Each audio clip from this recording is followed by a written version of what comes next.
Hello guys. In today's video, we are going to continue with the valence bond theory, which we started in the previous video. So before we move on to today's topic, let's have a short recall on what we have learned in the previous video. We learned about valence bond theory to explain the bond formation in molecules, especially covalent bond formation. So according to VB theory, how a covalent bond is formed? A covalent bond is formed by the partial overlap of two half-filled atomic orbitals containing electrons with opposite spins. So we took the example of hydrogen atom, and we have seen how the s orbital in one hydrogen atom overlaps with the s orbital of another hydrogen atom to form a hydrogen molecule. So according to valence bond theory, there is partial overlap of half-filled atomic orbitals so that a covalent bond is formed. So when the covalent bonds are formed on the basis of valence bond theory, it says there are two types of covalent bonds, sigma bond and pi bond. Depending upon the type of overlapping, the covalent bonds are classified into these two types, sigma and pi. So in today's video, we are going to see about these types of covalent bonds and how they are formed in detail. First, let's start with sigma bond. When a bond is formed between two atoms by the overlap of their atomic orbitals along the internuclear axis, which means end-to-end or head-on overlap, then the bond formed is called sigma bond. We'll read it again. How a sigma bond is formed. When a bond is formed between two atoms by the overlap of their atomic orbitals along the internuclear axis. So when the overlapping happens along the internuclear axis of the atomic orbitals, then the bond formed is called as sigma bond. When we say internuclear axis, the overlapping along the internuclear axis can take place in any one of the following ways: SS overlapping, SP overlapping, and PP overlapping. First, let's take SS overlapping. This type of overlapping takes place between atoms having half-filled s orbitals in their outermost energy shell. Let's take the example of hydrogen molecule. 1s orbital of one hydrogen atom overlaps with the 1s orbital of other hydrogen atom. So a sigma bond is formed. See, this is the 1s orbital of the hydrogen atom. This is the orbital. This is the 1s orbital of another hydrogen atom. They both are overlapping. We call this as SS overlapping, and this takes place along internuclear axis. So this is the internuclear axis, and you get H2 molecule, and this is the molecular orbital of hydrogen molecule. This is the atomic orbital of hydrogen atom. This is the molecular orbital of hydrogen molecule. So remember, when there is SS overlapping, you get a sigma bond. The next type of overlapping which can take place along the internuclear axis so that you could get a sigma bond is SP overlapping. In the case of SP overlapping, half-filled s orbital of one atom overlaps with the half-filled orbital of another atom, which will be a p orbital. So we can take the simple example of hydrogen fluoride. See, this is the 1s orbital of hydrogen atom. If you take fluorine, what is the atomic number of fluorine? It is 9. So how will you write the electronic configuration? 1s2, 2s2, 2px, 2py, 2pz. So you will be having 2 electrons in 2px, 1 electron in 2py, and 1 electron in 2pz. So that 2pz orbital of fluorine atom is going to overlap with the 1s orbital of hydrogen atom. We call this as sp overlapping. So here that p orbital is in a pz orientation. See, again this overlap takes place along the internuclear axis. As I told you, we call this as end to end or head-on overlap. So this is sp overlapping along internuclear axis. you get the molecular orbital of HF molecule. So this is the molecular orbital of HF molecule. So what will be the nature of bond in the HF molecule? Sigma bond, because what overlapping is happening here?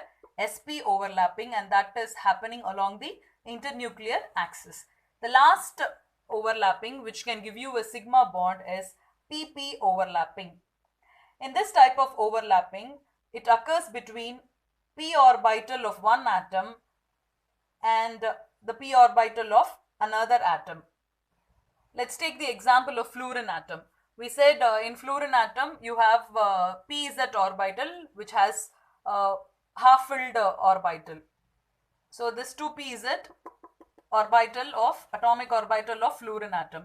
So if you take fluorine molecule, what atoms are present in that? 2 fluorine atoms. So the 2pz orbital of one fluorine atom overlaps with the 2pz orbital of another fluorine atom. Again, we call this as head-on overlap. See, pp overlapping along internuclear axis. You are getting F2 molecule, and this is the molecular orbital of F2 molecule. So these two are atomic orbitals of fluorine atoms. After they undergo overlapping, you are getting molecular orbital of fluorine molecule. Again, what type of bonding is here? Sigma bonding. Just like fluorine atom, we can explain the formation of Cl2 and Br2. Cl bond Cl, Br bond Br. So to sum up, a sigma bond is formed by overlapping of SS orbitals, sp orbitals and pp orbitals along the internuclear axis as I have drawn here. So we call this as the overlapping along the internuclear axis. We can say this overlapping as end-to-end overlapping or head-on overlapping. So when there is head-on overlapping, we get a sigma bond. So the type of bonding in a molecule when there is head-on overlap. When this head-on overlap is possible, when there is SS overlap, sp overlap and pp overlap along the internuclear axis. So when we say pp overlap along the internuclear axis, it is possible in the case of pz orbital only. So when pz and pz overlaps, they can overlap along the internuclear axis, so that we get a sigma bond. The next type of covalent bonding is pi bond. A pi bond is formed by lateral or sideways overlapping of p orbitals. That is, by overlapping of p orbitals in a direction of right angles to the internuclear axis. See, this is p orbital and this is again another p orbital. So now this is the internuclear axis and the overlapping takes place in the direction of right angle. So they are having a sideways overlapping, which means a lateral overlapping. This type of overlapping, you will get a pi bond in the newly formed molecule. As I told you, we call this as sideways overlapping. See, I've taken a p orbital, again a p orbital. They are having sideways overlapping, and this is the final electron cloud picture. And this is the internuclear axis. Let's take an example and try to understand this pi bond formation. This is oxygen molecule. What is the formula for oxygen molecule O2? How it is formed? By overlapping of two oxygen atoms. Electron clouds, which means the atomic orbitals are overlapping between two oxygen atoms to form the oxygen molecule. Atomic number of oxygen atom is 8. So how can you write the configuration? 1s2, 2s2, 2px2, 2py1 and 2pz1. So you have half-filled p orbital.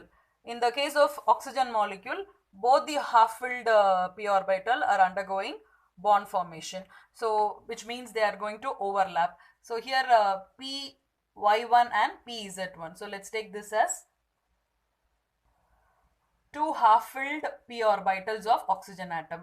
This is the two half-filled p orbitals of another oxygen atom. So there will be a sideways overlap. So these two are going to overlap in the sideways. So we are going to end up with a pi bond. Whereas this along the internuclear axis, when they overlap, there will be head-on overlap, so you will get a sigma bond. So oxygen has a double bond, one is sigma bond, the other one is pi bond. So you have to remember, a pi bond is seldom formed between atoms unless accompanied by a sigma bond. So this picture shows you the formation of oxygen molecule. So remember, when there is a lateral overlapping of p orbitals, then you will get a pi bond. So let's take one more example. In the formation of nitrogen molecule, two nitrogen atoms are involved. When you take a nitrogen atom, what is the atomic number? It is 7. So the configuration will be 1s2, 2s2, 2px1, 2py1 and 2pz1. You have three half-filled atomic orbitals. So all the three are undergoing overlapping with the atomic orbitals of another nitrogen atom. So let's take the px, py and pz orbital of one nitrogen atom, and again this is px, py and pz of another nitrogen atom. Now as you know, when pz and pz overlap, they are overlapping along the internuclear axis. So you will end up with a sigma bond. So first there is a sigma bond formation between one nitrogen atom and another nitrogen atom. Now let's take px and py. See, px and px will overlap in sideways, not head-on overlap like pz. You're going to have a lateral overlap like this. So when px and px overlaps, you're going to end up with a pi bond. So already we have a sigma bond because of the overlapping between pz and pz. Now we are having a pi bond due to the overlap between px and px, this way. And the next one is py. Again, py and py will undergo lateral overlap. Again, you're going to get a pi bond. So in the case of nitrogen molecule, there will be one sigma bond and two pi bonds between the two nitrogen atoms. So we have both sigma bonds and pi bonds in the case of nitrogen molecule. So we have seen the two different types of covalent bonds. First one is sigma bond, the other one is pi bond. And when do you get a sigma bond? When there is head-on overlap along the internuclear axis, like SS overlap, SP overlap and PP overlap. Same way, when do you get a pi bond? When there is head-on overlap. Just we have seen overlapping between px and py, which means overlapping between px and py and py. In the case of px and s orbital, we have seen when the sigma bond formation is there, there will be overlapping between s and p, and I told you that p orbital is in the z axis. Then overlapping is possible, but there is no overlapping between s orbital and px. Same way, there will be no overlapping between px and py. So please be very clear. Overlapping between s orbital and pz is possible. Overlapping between pz and pz is possible, but overlapping between s and px is not possible. Same way, overlapping between px and py is not possible. Here we have taken this as z-axis and z-axis as the internuclear axis. In such cases, this overlapping and this overlapping is not possible, and we call this as zero overlap. Now let's discuss the strength of a bond. The strength of a bond depends upon the extent of overlapping. Since in the formation of sigma bond, overlapping along the internuclear axis is taking place, so there will be considerable overlapping, which means there will be more overlapping, or the extent of overlapping will be more. So obviously sigma bond is strong bond. On the other hand, in the case of formation of a pi bond, sideways overlapping is taking place, and that can happen only to a small extent. Now see, this overlapping will be very good, whereas this sideways overlapping will not be that much good. So pi bond will be a weak bond. So comparing sigma and pi bond, which will be the stronger bond? Sigma bond. So based on the same reasons, the strength of this overlapping is also in this order. These are the three types of sigma bonds: SS, SP and PP. And I told you strength of the bond depends upon the extent of overlapping, and you know SS overlapping will be to the greater extent, so that will be the strong bond than the SP, and SP overlapping will be stronger than the PP overlapping. We are talking about sigma bonds. Comparing sigma bonds with pi bonds, sigma bonds will be stronger than pi bonds. We have studied about wave functions in the chapter 2. We can use the appropriate signs for the wave functions of the atomic orbitals, and we can write the overlap as positive and negative or zero. I told you already about zero overlap. See, these are the signs of the wave functions of the atomic orbitals. See, plus one lobe is plus, the other lobe is minus, and S is plus. This will be zero overlap. And here also this will be zero overlap. Let's see the signs of other overlaps also.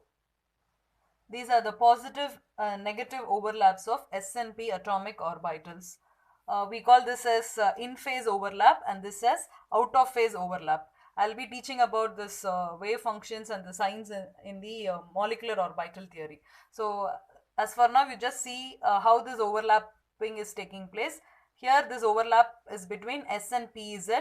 Again here S and PZ, but we call this as positive overlap, both having same sign. Here we call it as negative overlap, out of phase overlap. Now the overlapping between PZ and PZ. This is also between PZ and PZ. Here it is in phase overlap, both are positive, and this is out of phase overlap. Same way for PX and PX. This is in phase overlap, and this is out of phase overlap, because we are having opposite signs. So we call this as negative overlap also. And this is between PY and PY. I didn't mention it here. So this is between PY and PY, positive overlap, and this is negative overlap. Actually, when orbitals of two atoms come close to form bond, their overlap can be positive, negative or zero. It depends upon the sign and direction of orientation of the amplitude of orbital wave function in space. So I'll be teaching about this orbital wave function in space and what is this amplitude again when I teach you molecular orbital theory. All you have to remember is this signs, they are not charges, they are not related to charge. They just show you the sign of orbital wave function, whether it is in phase or out of phase. For that purpose only we are using these symbols, not for denoting the charges. Now let's see the differences between sigma bond and pi bond. Comparison of sigma and pi bonds. Sigma bond is formed by overlap of orbitals along their internuclear axis, which we call as end-to-end overlap. In the case of pi bond, it is formed by sideways overlapping of orbitals or lateral overlapping. The next point is sigma bond is formed by overlapping between SS, SP or PP orbitals, whereas pi bond is formed by the overlap of PP orbitals only. Next, overlapping is quite large in the case of sigma bond, so obviously sigma bond is a strong bond. In the case of pi bond, overlapping is to a small extent, so pi bond is a weak bond compared to sigma bond. And the last point, free rotation about a sigma bond is possible, which means you can rotate the molecule along this sigma bond, whereas free rotation about a pi bond is not possible.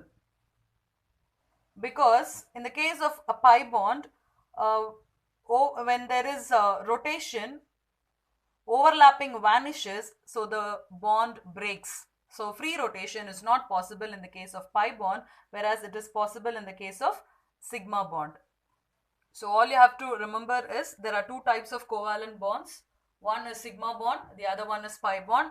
Sigma bond is formed by end-to-end overlap, whereas pi bond is formed by lateral overlapping. Overlapping is to a greater extent in the case of sigma bond, whereas it is to a small extent in the case of pi bond. So obviously sigma bond is stronger than the pi bond, and free rotation is not possible along pi bond, whereas it is possible along sigma bond. So that's the end of valence bond theory. Thank you.